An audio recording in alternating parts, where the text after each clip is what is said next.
So, ayan na ang aming pagkain for the day off namin.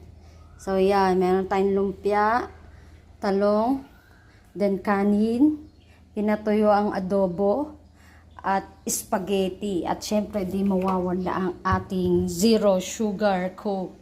Nag-ice pa yan mga idol, nilagay ko siya sa freezer eh. Sarap ng aming pagkain ni Honey ngayon, no?